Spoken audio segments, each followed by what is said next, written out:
नवयुवक, प्रणाम ऋषिवर। कल्याण हो।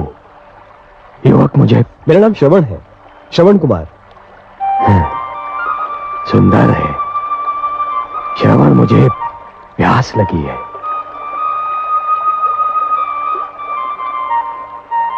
क्या बात है? मुनि श्रेष्ठ, आपके वस्त्र तो आपका परिचय देते हैं, परंतु आपके शस्त्रों से आपका परिचय समझ में नहीं आता। तुम मुझे मेरे वस्त्र देखकर मुनि कह रहे हो, परंतु मेरा ये धनुष, मेरा परशु, ये तो मुझे मुनि सिद्ध नहीं करते। उच्च कुल का तो सिद्ध करते हैं। उच्च कुल? मेरा कर्म जाने बिना ही केवल मुझे देखकर ही तुमने मुझे उच्च कुल का सिद्ध कर दिया। आप अवश्य किसी श्रेष्ठ ऋषि की संतान हैं, परंतु मैं एक वैश्य मुनि और छोटी जाति की माता की संतान हूं। श्रवण, तुम्हें अपनी माता को छोटी जाति का कहते हुए लज्जा आनी चाहिए।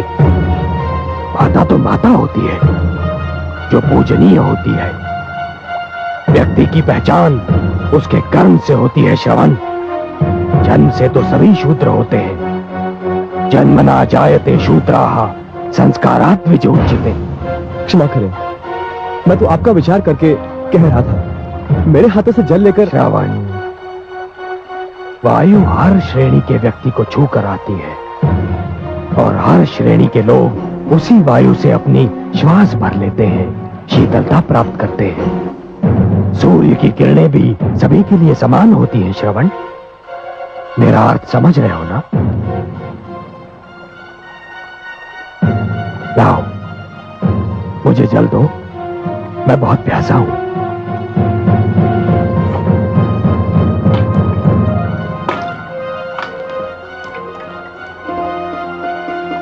सुखी रहो। हे मुनिवर, आप मुझे अपना परिचय दें, बड़ी कृपा होगी, क्योंकि आज से आप मेरे आदर्श हैं। श्रवण, मैं ऋषि जमदग्नि और माता रेणुका का पुत्र परशुराम हूं। जन्म से तो ब्राह्मण हूं, किंतु कर्म से मुझे क्षत्रिय बनना पड़ा। भगवान परशुराम, अहो भाग्य मेरे, जो मुझे आपके दर्शन हुए। एक तीर्थ स्वयं चलकर मेरे पास आ गया। मैं तुम्हारा तात्पर्य नहीं समझा। मैं अपने अंधे माता पिता को तीर्थों की यात्रा कराने निकला हूं। वो जो बैठे हैं मेरे माता पिता हैं।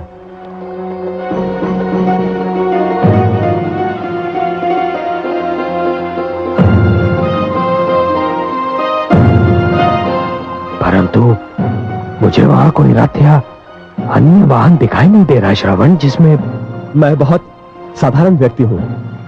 मेरे पास रथ आदि साधन नहीं है, किंतु माता पिता की इच्छा को पूरा करना हर संतान का धर्म भी है एवं कर्तव्य भी।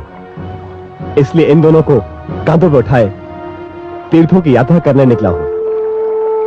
श्रवण कुमार, तुम धन्य हो, तुम धन्य हो। तुम्हारे दर्शन करने के उपरांत अपने माता पिता का परम भक्त होने का मेरा अहंकार तो चूर चूर हो गया। मुझे अपने चरण स्पर्श कर। नहीं नहीं नहीं नहीं, आप मुझे पाप का भागी ना बनाए।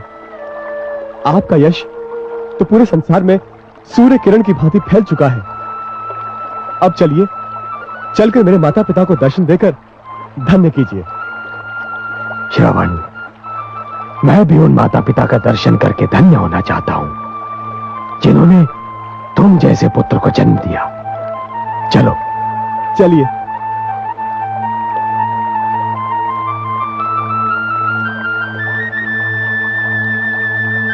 माता पिताश्री, भगवान परशुराम पधारे हैं। हमारे धन्यवाद। हे भगवान परशुराम, हमें अपने चरण छूने दीजिए। नहीं माता,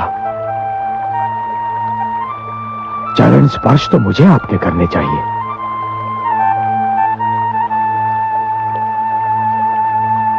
हे माता,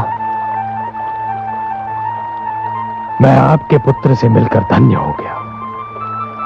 आपके स्पर्श मात्र से हमें मोक्ष मिल गया। नहीं माता,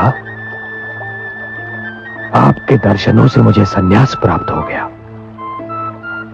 इस संसार में इससे अच्छा दृश्य और कोई हो ही नहीं सकता कि एक पुत्र के कंधों पर माता पिता तीर्थ यात्रा कर ले।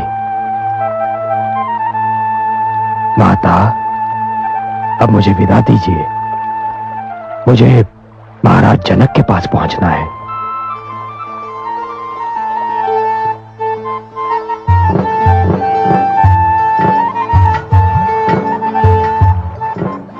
श्रवण,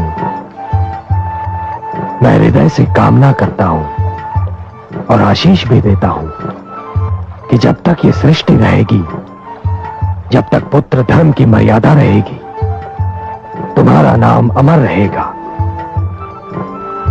आयुष्मान भव, आयुष्मान भव।